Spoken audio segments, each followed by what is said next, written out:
What's up, guys? I'm Tim Bowman, real estate agent here in Cincinnati, Ohio, leader of the Tim Bowman team with Key Realty, and that, again, is a mouthful. Today we are talking about step number 8 of the home buying process. 8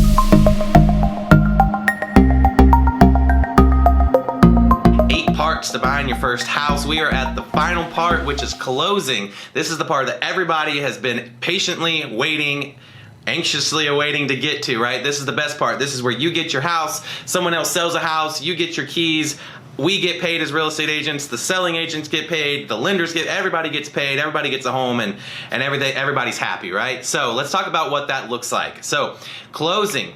First things first, we've done all of this stuff just to get what's called a clear to close from our lender. So our lender is going to reach out to us usually through email and text, and just let us know, hey, we've got the clear to close. That is the time to celebrate.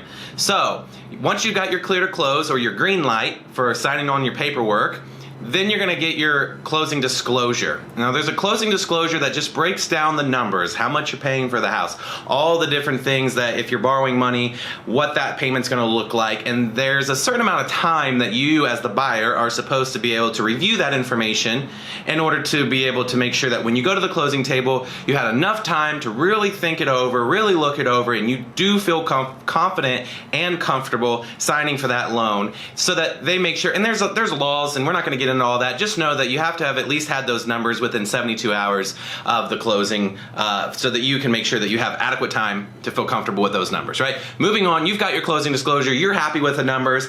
Now what do? Well, you're going to do your final walkthrough. And like I've alluded to already in this video, schedule with your real estate agent. We always take our clients through a final walkthrough. And if our clients can't make a final walkthrough, we do one for them, with them, usually on FaceTime or Zoom or something like that. So always go to your final walkthrough, because this is your moment, your last chance to say, hey, I'm happy with the house, the condition that it's in, the things that are left inside of it that were supposed to be left. The things that were not supposed to be there are not there. They've taken the paint cans out of the garage that we asked them to take with them, that we didn't want them to just dump on us in our new garage.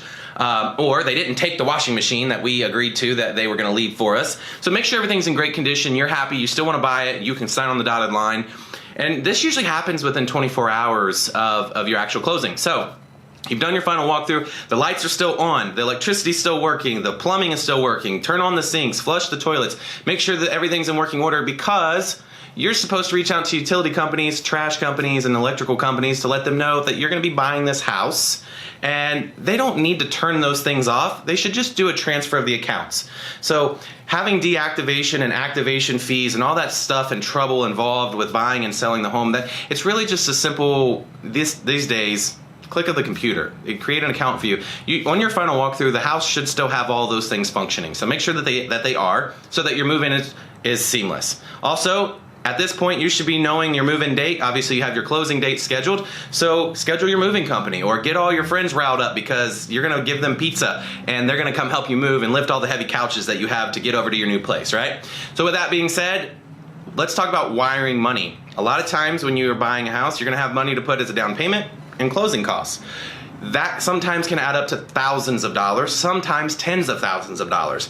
Title companies will let you know how they want you to send that money. So when you've heard the term bringing money to the table, well, that's just a metaphor. You don't literally bring money to the table anymore. They are not going to sit down and count $20,000 in a duffel bag, which probably would be really cool, but they don't do that, right? Anything over a certain amount of money, you go to your bank, you tell them you want to wire some funds, you wire it to the account number provided by the title company, and that brings me to my next point. Wiring fraud is a real thing. So if you're ever reached out, if they ever reach out to you and you feel uncomfortable, they're never going to ask for your account information. Just be really thorough and making sure that when you're given the right account information, or any account information, you do your due diligence and make sure you don't send the money to the wrong account, because wiring fraud truly is a real thing. So this is something to actually be leery about. Double check with your real estate agent of how you are expecting to get the wiring instructions. If they tell you that it comes through an email to a secured portal link, that they transfer the information to you, then make sure it comes that way. If they call you on the phone and say, hey, we want you to wire the money to this number, feel free to let them know that you need to call them back, hang up, look the number to the title company up on the internet, and call the number off the internet and ask them, did you just call me and tell me that you wanted me to wire money? Do your due diligence and make sure, because once you send the money, it's gone. and most of the time, it isn't coming back. So wire fraud is a real thing. That's probably the biggest thing I can tell you about closing. And of course, you're gonna wire the money to the title company.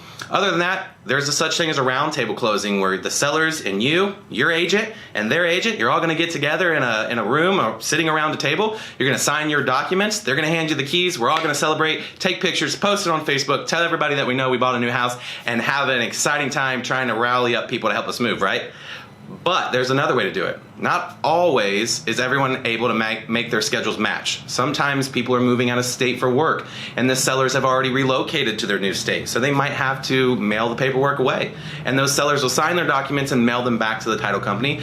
And those aren't always as fun, but at least you're still excited to get a new house, right? So yeah, it's always great when everybody gets to meet, exchange numbers, tell stories, talk about all the things that the house has had, the memories they've had in there, and just celebrate. But it's not always the only way. So if your work schedules or other things don't line up, that's okay. The title company will work with you. They're flexible. But listen, this is step 8 to the home buying process. You've done a great job getting through these videos, and if you need any help, reach out to us. We'd be happy to help you in any way we can. Congratulations on getting your offer accepted and getting out there and getting everything in place and getting to the closing table and getting your new home. If you guys need anything, like I said, reach out to us here in Cincinnati. Tim Bowman, leader of the Tim Bowman team with Key Realty.